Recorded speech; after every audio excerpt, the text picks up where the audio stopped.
읽었던 전도서 2장 18절로 26절의 말씀을 가지고 이것도 헛되도다라는 제목으로 함께 하나님 말씀 은혜를 나누도록 하겠습니다. 잘 아시는 대로 전도서는 솔로몬 왕이 쓴 책으로 우리는 알려져 있습니다. 그래서 솔로몬 왕이 이제 전도서를 그의 말년에 쓰게 되면서요, 이제 인생을 여러 가지 살아본 그 결과에 대해서 하나님 앞에서 지혜를 가지고 쓴 책이기 때문에 이 전도서를 읽으면 인생을 볼 수 있는 그런 지혜가 생기는 줄 믿습니다.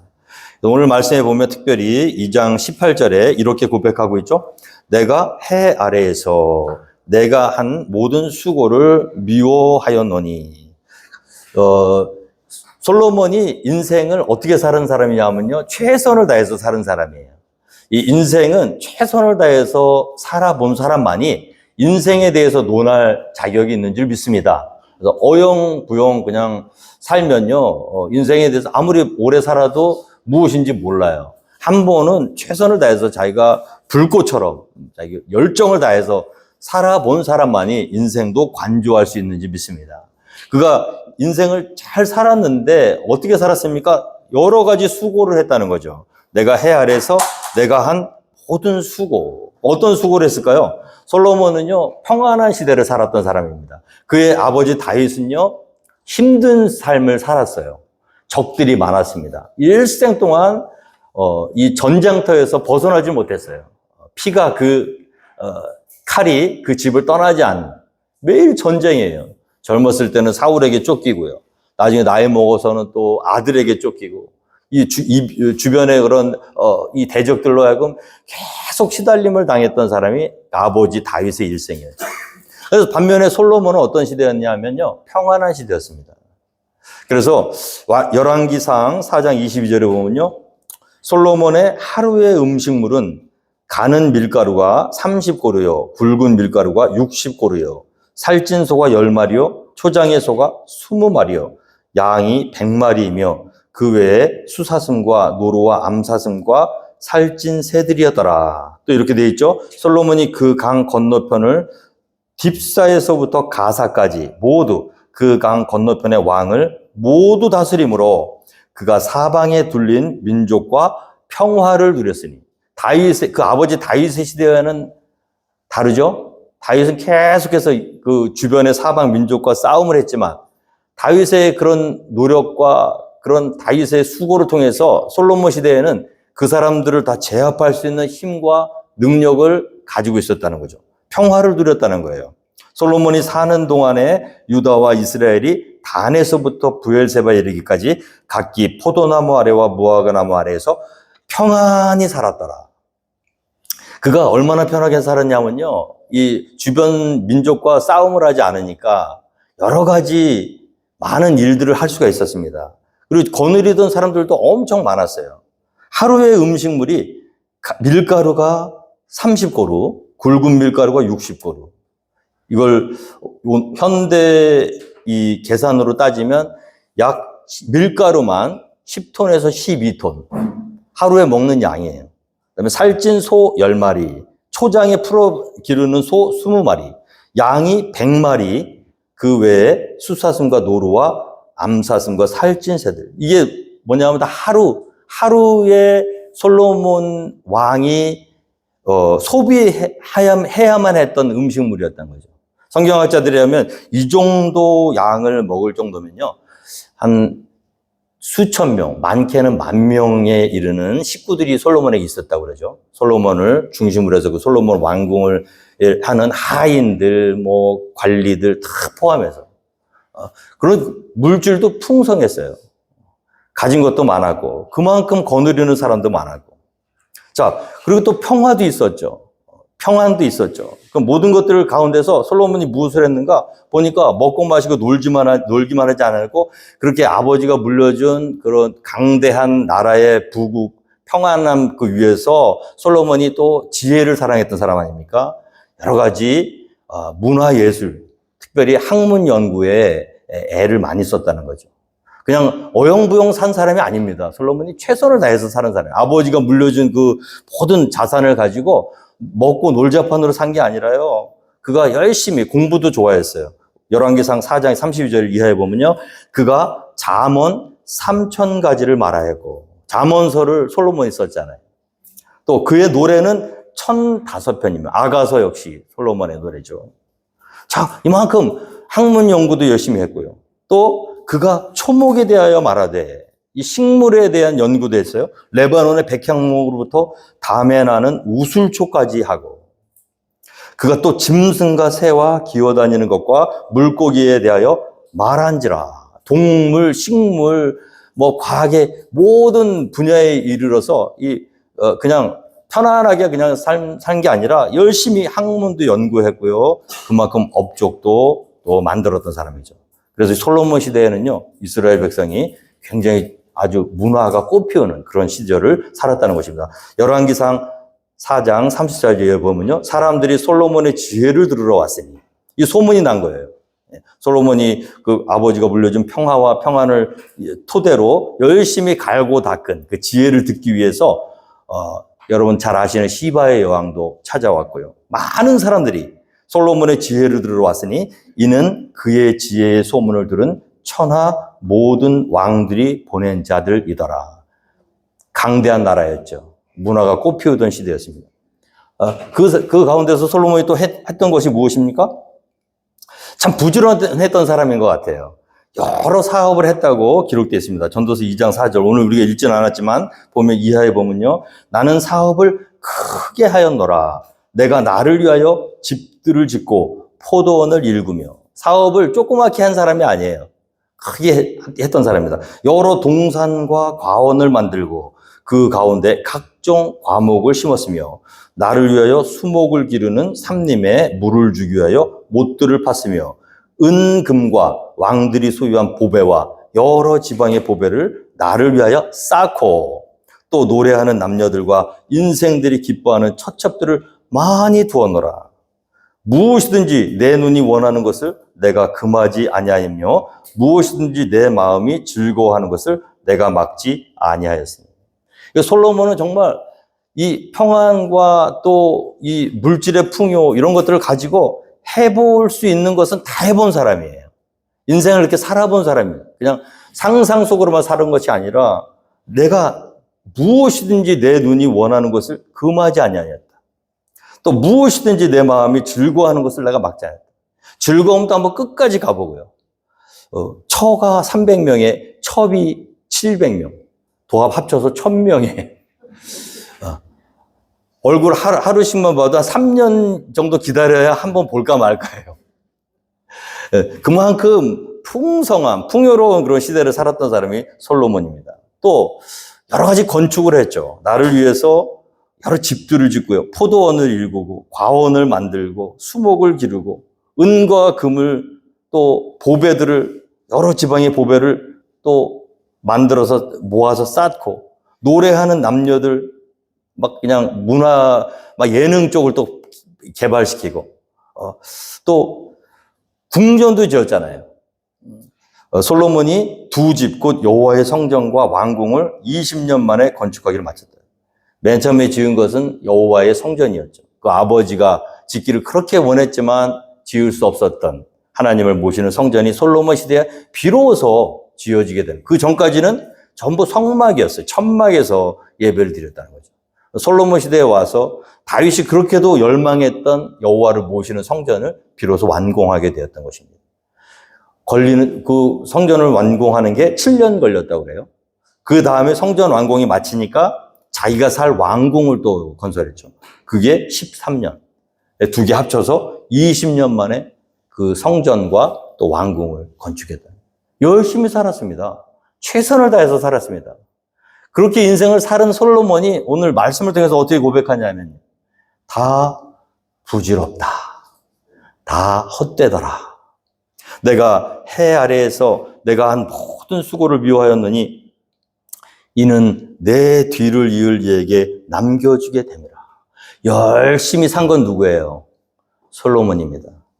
그런데 너무나 억울하죠. 그렇게 최선을 다해서 정말 해 아래에서 모든 수고를 다해서 지혜와 지식과 재주를 다해서 수고를 해서 그 왕궁을 세우고 문화예술을 여러 가지 정말 그 업적들을 쌓았는데 정작 누리려고 하니까 시간은 더 이상 기다려주지 않더라.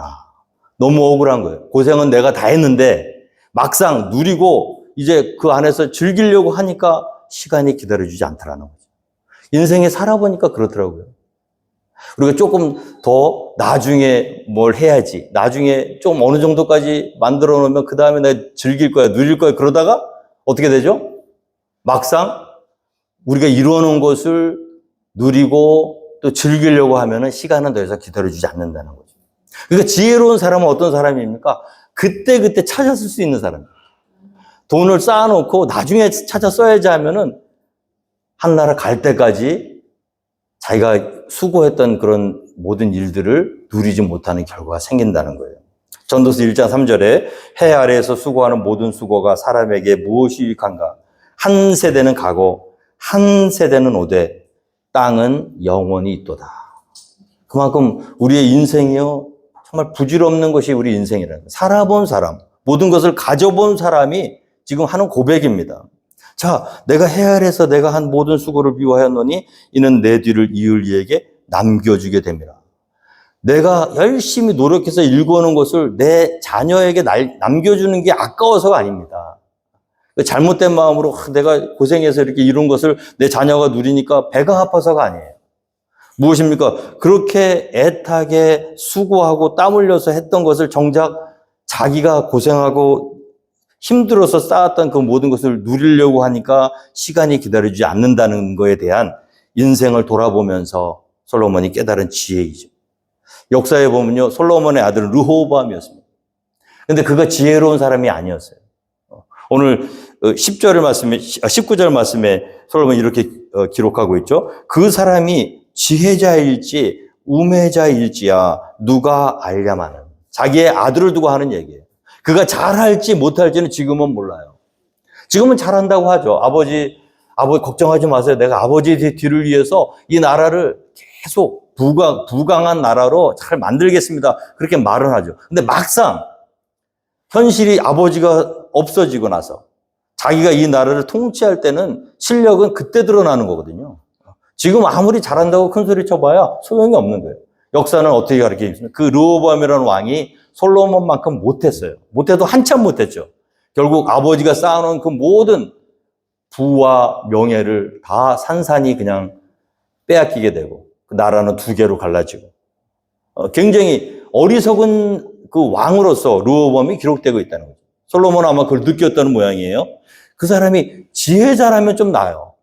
그나마 조금 내가 이루는 게 잃어버리지 않을까. 근데 지혜자라고 할지라도 내가 수고한 것이지 그 사람이 수고한 건 아니거든요. 그것도 허무한데 우매자인 경우에는 더 그 피해가 심하다는 거죠. 내가 해 아래에서 내 지혜를 다하여 수고한 모든 결과를 그가 다 관리하리. 수고는 내가 했는데 모든 결과는 아무 상관없는 내 뒤를 이을 자가 관리하게 되더라. 이게 인생이라는 겁니다. 그래서 우리가 올 때는 빈손으로 왔지만 갈 때도 우리가 하나도 가져갈 수가 없다는 거죠. 지혜로운 것은 무엇입니까? 잠깐 왔다 머물다 가는 정거장 같은 이 세상에서 내가 수고한 것은 많이는 아니라 그때그때 조금씩이라도 찾아 쓰는 사람이 지혜롭고 현명한 사람인 줄 믿습니다. 나중에 잔뜩 쌓아놓기만 하고요. 남 좋은 일만 시키고 가는 인생. 그만큼 우리의 인생이 짧고 부질없다는 것이죠. 인생은 짧고 예술은 길다. 시편 말씀에도 보면요. 90편 3절에 주께서 사람을 티끌로 돌아가게 하시고 말씀하시기를 너희 인생들은 돌아가라 하셨사오니. 이 하나님이 우리 인간들에게 하신 말씀입니다. 때가 되면 돌아가야 됩니다. 티끌에서 왔으니 티끌로 돌아가는 거예요. 우리 인생이 가는 종착역을 잘 알고 사는 사람과 그렇지 못한 사람, 영원할 줄 알고 사는데 사실은 때가 되면 주께서 사람을 티끌로 돌아가게 하시고 말씀하시기를 너희 인생들은 돌아가라. 이것이 하나님의 뜻이에요. 돌아갈 시간이 온다는 거죠. 주의 목전에는 1000년이 지나간 어제 같으며 밤의 한순간 같을 뿐임이니이다. 인류의 역사가 수천이 됐다고 하는데 요즘에는 이런 과학 이렇게 기술이 발달해서 원시 시대부터 쭉 나면 수만 년, 수십만 년이 흘렀다고 하는데 그걸 믿지는 않지만 그걸 받아들인다고 할지라도 하나님 편에서 보면 그 모든 시간이 밤의 한 순간, 경점 같을 뿐이라. 하물며 100년도 못 사는 인생. 일로 수천 년, 수만 년, 수십만 년에 비하면 아무것도 아닌 그 인생. 우리 살고 있는 그 인생이 밤의 한순간 점 찍는 것 같다는. 그렇게 짧은 게 인생이라는 거예요. 야고보서 4장 14절에도요. 내일 일을 너희가 알지 못하는도다. 너희 생명이 무엇이냐? 너희는 잠깐 보이다가 없어지는 안개니라. 우리 인생을 이렇게 돌아보면요. 참 부질없고 아무것도 아닌데 왜 그걸 이렇게 모르는지. 잠깐 있다가 보이다가 없어지는 안개 같다고 말씀이 지금 우리에게 말씀해 주시겠지 않습니까? 인생은 그날의 풀과 같으며 그 영화가 들의 꽃과 같도다. 그것은 바람이 지나가면 없어지나니 그 있던 자리도 다시 알지 못하고. 대단한 것처럼 막 얘기를 하는데 인류의 역사를 보면요. 엄청난 그런 업적을 이뤘다고 얘기를 하더라도 지나가고 나면 기억하고 있는 사람이 아무도 없다는 거예요. 인생은 그 날이 풀과 같으며 그 영화가 들의 꽃과 같도다.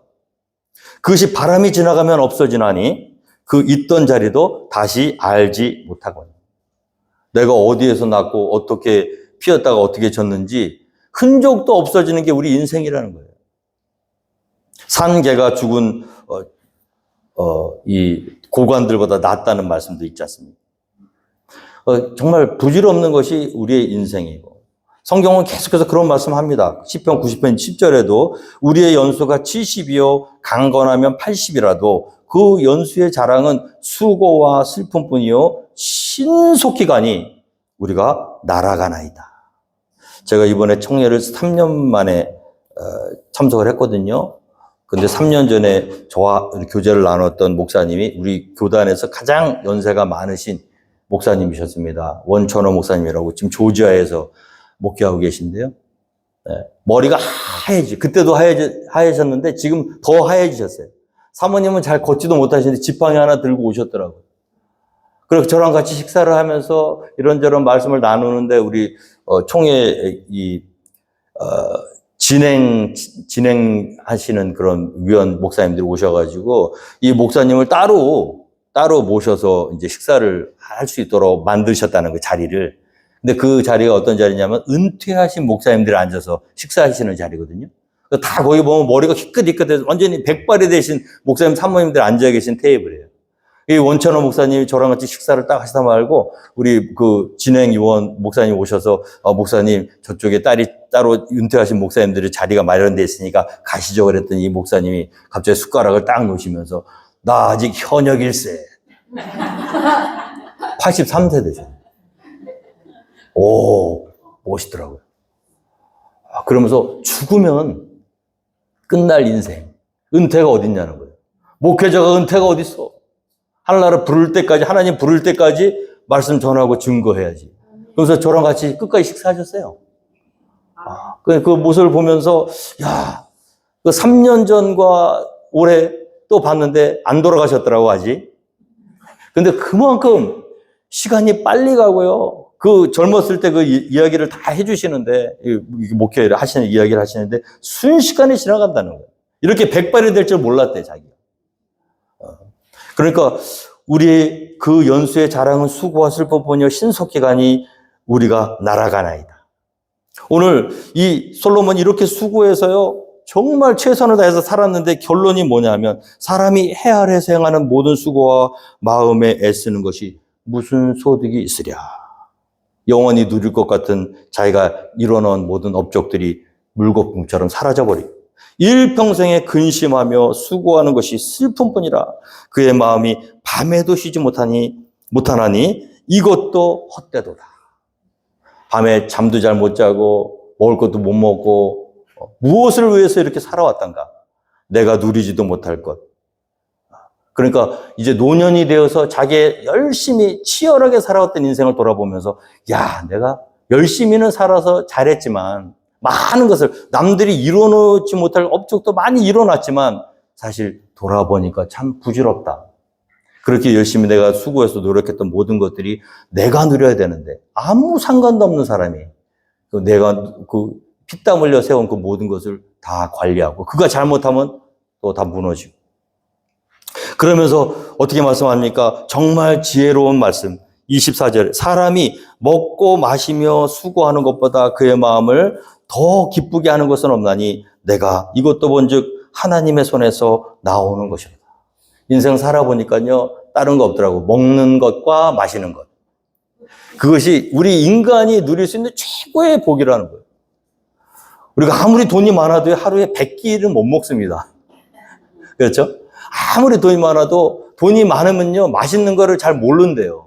왜냐면은 이 맛있다는 건 뭐예요? 내가 못 먹는 걸 어쩌다가 먹을 수 있어야 감사하고 맛있는데 매일 먹을 수 있으니까 먹어도 아무런 감흥이 없는 거예요. 그러니까 결국 부자라고 해서 우리보다 더 퀄리티 있는 삶을 사는 게 아니라는 거예요. 오히려 어떻게 됩니까? 조금 부족하고 힘들게 사는 사람이 어쩌다가 우리가 평상시에 못 누리던 걸 받아 누릴 때 그것이 기쁨이요 감사함으로 오는 것이지. 그래서 정말 기쁜 사람은 뭐냐면 내가 열심히 노력해서 몇 년을 모아서 무엇을 해야지라게 그렇게 생각하는 것보다 그 순간순간에 내가 최대한 누릴 수 있고 나를 만족시킬 수 있는 그런 일상적인 삶을 살아가는 것이 그게 최고다라는 거죠.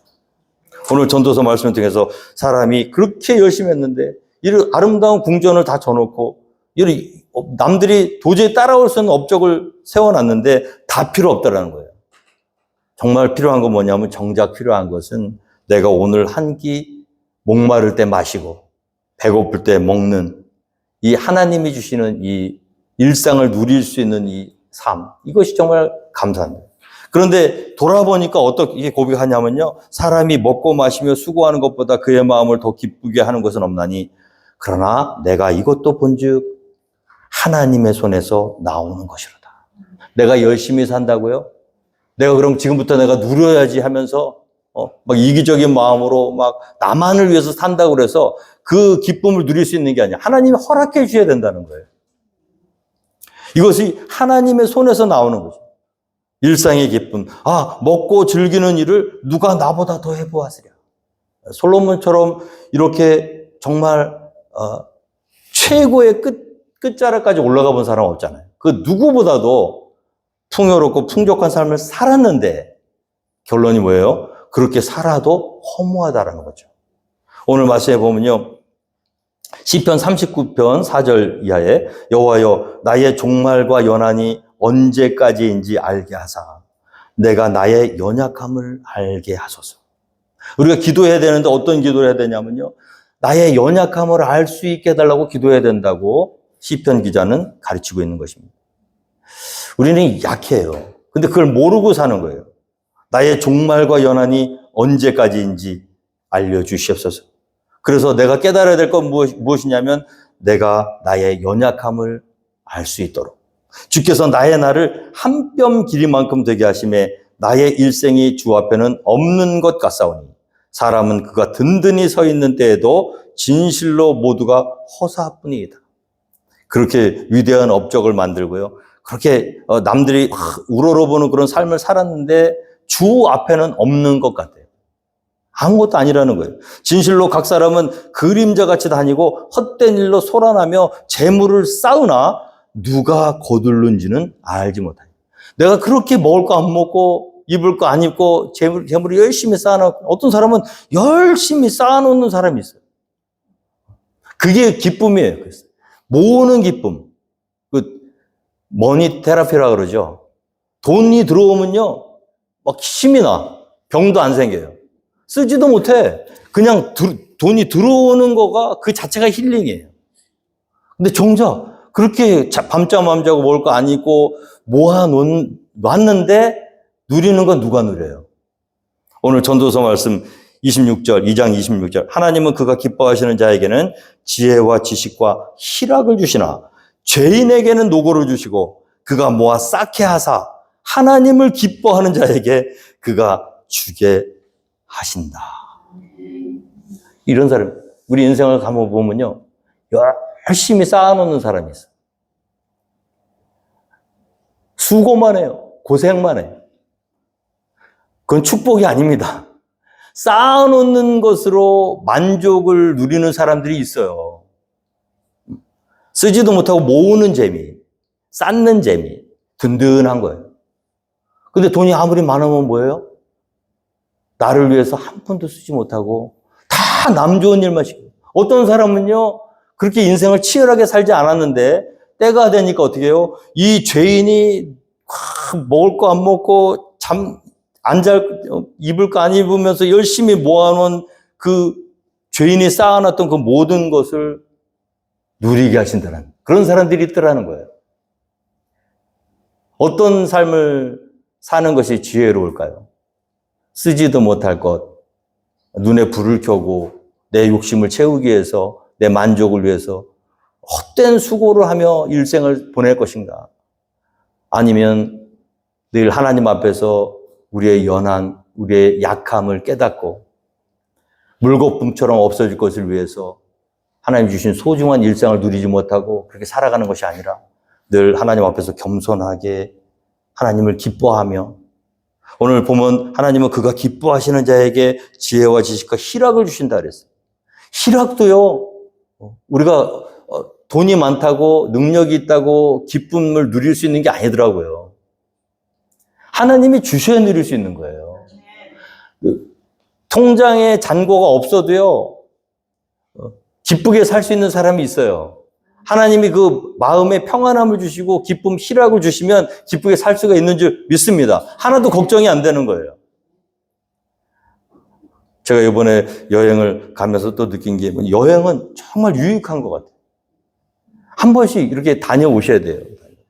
잠깐 이 인생 가운데서 한 번씩 멈췄다가, 그래서 한번 자기를 뒤돌아보고 내가 지금 살고 있는 환경과 삶의 조건들을 다시 한번 곰곰이 묵상해 보시고요. 그걸 통해서 하나님 주시는 은혜를 발견하고요. 무엇을 위해서 이렇게 치열하게 살아왔던가? 어디를 향해서 달려가고 있는가? 내가 지금 제대로 가고 있는가? 하나님 보시기에 내가 온전한 삶을 살고 있는가? 한 번 정도는 멈춰서 지금까지 살아왔던 인생을 정리하면서 하나님 내게 주신 분복들을 계산하면서, 또 이곳에서 이렇게 열심히 사는 것도 좋지만 또 이번에도 제가 두 번째 날 오후에 자유시간을 주셔가지고 우리 아이가 바닷가를 가보고 싶다 그래서 아주 제일 가까운 바닷가에 가서 둘이서 파도에 이렇게 몸을 맡기고 너무 좋아하더라고요. 시간 가는 줄 모르고 우리 아들하고 저하고 둘이 여기 다 탔어요, 지금 제가. 그래가지고 했는데, 그 파도 소리 한번 아무것도 안 해도요, 그냥 딱 가서 그 파도 소리만, 막 밀려오는 파도 소리만 바닷가에서 이렇게 들었는데도 좋더라고요. 여기서 이제 파도 소리가 없잖아요, 지금. 거기 가면 또 하나님이 만든 세상이 이게 다가 아니구나. 내 삶이 다가 아니구나. 내가 정말 나를 객관적으로 볼 수 있으려면 나를 떠나셔야 됩니다. 우물한 개구리잖아요. 나 혼자만 그냥 세상 십자가 지금 다 짊어지고 막 혼자 그냥 예수님처럼 막 허덕거리면서 목회하는 줄 알았더니 총회에 가서 800여 교회 1000명이 넘는 우리 동역자들 앞에서 제가 더 겸손해졌어요. 그 사람은 자꾸 어디를 댕겨 보셔야 돼. 가만히 있어 우물한 개구리 돼요. 정말 훌륭한 목사님들. 78세가 되셨는데 58세까지 목회하시고 딱 내려놓으시고 미얀마로 가셔서 20년 동안 지금 미얀마 사역하신 목사님이 저랑 같이 식사를 했거든요. 막 열을 내시는 거예요. 지금 목사들이 복음을 안 전해서 그렇지 사람 피부, 언어, 문화 아무 소용이 없대. 가서 예수님이 전하면요 다 깨어나고 다 살아나고 할렐루야. 그 눈앞에서 본다는 거예요. 목사님 좀 그런데 오시면 좀 이렇게 폼나게 하고 다 오시잖아요, 다. 아무리 못 살아도. 이 목사님은 그냥 다 떨어진 잠바로 아직도 그런 걸 입고 얼굴도 농부 같아, 농부. 그런 목사님도 있더라고요. 제가 더 고개를 못 들더라고요. 고개를 못 들겠어요, 제가 밥 먹으면서. 야, 이거 나 혼자 그냥 세상을 지금 다 십자가 지고 뭐 최고 거룩한 척하고 여기서 목회한다고 그랬는데, 야, 세상은 넓고 훌륭한 하나님의 종들은 많다. 네가 다가 아니라는 거지. 내가 우물한 개구리인 것을 어떻게 발견하느냐? 넓은 세상에 가보셔야 되는 거예요. 그래서 일상을 한 번씩 멈추고 돌아보면서 한번 정리해 보셔야 돼요.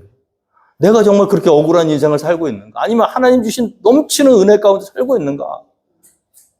점검도 하시고요. 넓게 보셔야죠. 세상을 넓게 보고. 그래서 겸손해지는 거예요. 어떤 목사님이 그 페이스북에다가 그걸 올려놓으셨더라고요. 글을. 저랑 똑같은 마음이셨나 봐요. 자기 혼자 목회하는 것 같고 막 맨날 그렇게 힘들고 했는데 이 총회 와서 제가 하나 깨달고 얼굴을 못 들겠다고. 쟁쟁한 목사님들 많아요. 진짜 하나님 보시기, 야, 같은 목사인데도 머리가 숙이고 밥 먹는 내내 고개를 못 들여, 고개를 못 들여. 그동안 내가 컴플레인 했던 것 하나님 앞에 잘난 척 하면서 혼자 잘난 척 했던 그런 모든 게 창피해가지고요. 고개를 못 들고. 훌륭한 사람들 많습니다. 세상은 넓고 인재는 많다.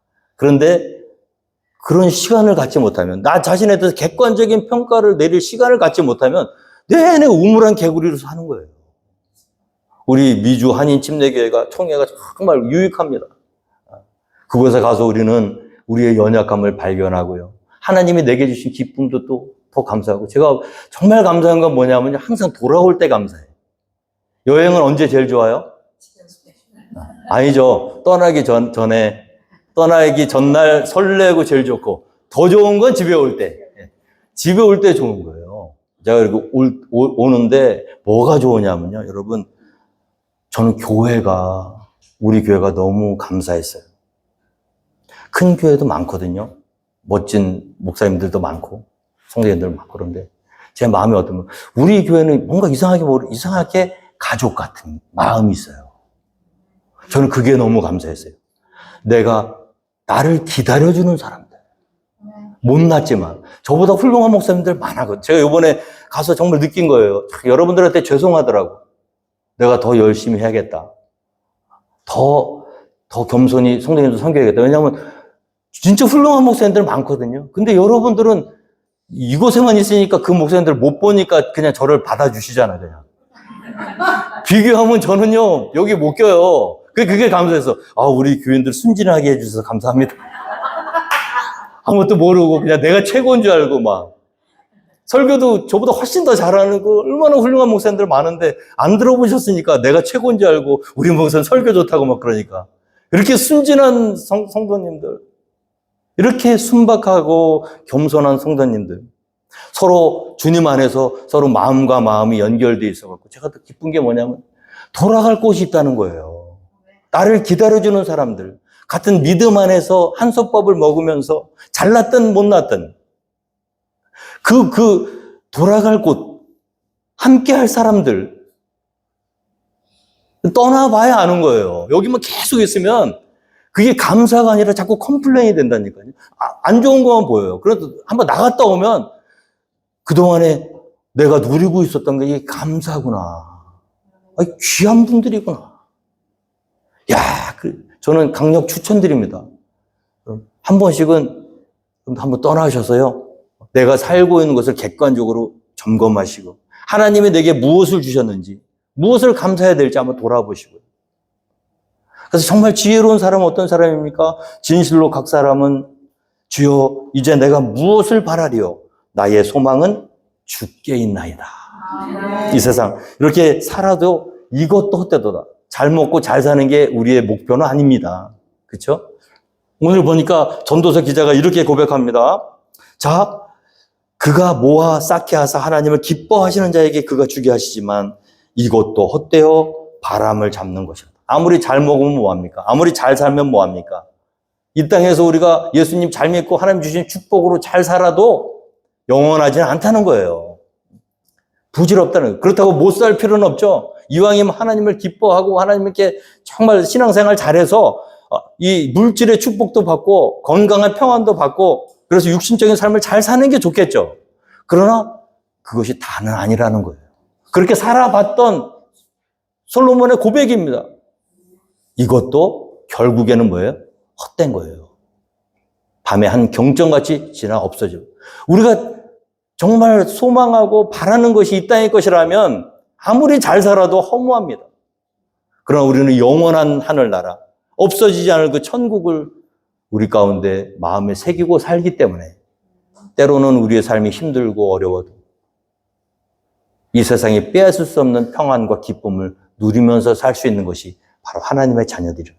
히브리서의 말씀에 보면요, 이 사람들은 다 믿음을 따라 죽었으며 약속을 받지 못했을 때 그것들을 멀리서 보고 환영하며 또 땅에서는 외국인과 나그네임을 증언하였으니, 믿는 자들이 이 땅에서 나는 외국인입니다, 이 땅에 살 사람이 아닙니다, 내가 가야 될 곳은 저 하늘나라입니다, 이 땅에서 아무리 나에게 풍족한 삶과 평안한 삶을 나에게 준다고 해도 나는 여기에 정붙일 수 없습니다. 나는 이 세상에 정을 둘 수가 없습니다. 왜냐하면 나는 가야 할 곳이 있기 때문입니다. 그들이 이같이 말하는 것은 자기들이 본향 찾는 자임을 나타냄이라. 그들이 나온 바 본향을 생각하였더라면 돌아갈 기회가 있었으려니와 그들이 이제는 더 나은 본향을 사모하니 곧 하늘에 있는 것이라. 이러므로 하나님이 그들의 하나님이라 일컬음 받으심을 부끄러워하지 아니하시고 그들을 위하여 한 성을 예비하셨느니라. 여러분, 지금 여러분의 육신의 삶이 평안하십니까? 어떤 분은 평안하신 분도 있을 거고요. 어떤 분은 힘든 그런 시절을 지나는 분도 있을 겁니다. 그러나 우리에게는 공통된 축복은 무엇입니까? 비록 몸이 힘들고 어려운 그런 과정을 통과한다고 할지라도 이 삶이 다가 아니라 우리에게 영원한 본향, 다시는 눈물도 없고 사망이나 곡하는 것이 없는 영원한 평강과 안식을 주시는 하나님의 나라가 기다리고 있다는 거죠. 이 땅의 풍요한 삶을 누리고 계십니까? 그러나 그렇게 모든 풍요함을 다 누리고 있다고 해도 우리 영원을 향한 우리의 타는 목마름, 이 물을 마시는 자마다 다시 목마르려니와 내가 내게 주는 이 물을 마시는 자는 영원히 목마르지 아니하리라. 그 영원한 생명수가 없다면 아무리 풍성한 삶을 누려도 우리의 삶은 만족스러울 수 없다는 것. 그것을 깨닫는 사람이 진정으로 지혜 있는 사람인 줄 믿습니다. 오늘 전도서의 말씀처럼 이 땅에 없어질 것에 시선을 거두고 하늘나라 본향을 향해서 늘 기쁘고 감사하는 마음으로 승리하며 살아가는 저와 여러분이 되기를 주님으로 축원드리겠습니다. 다 함께 자리에서 일어나셔서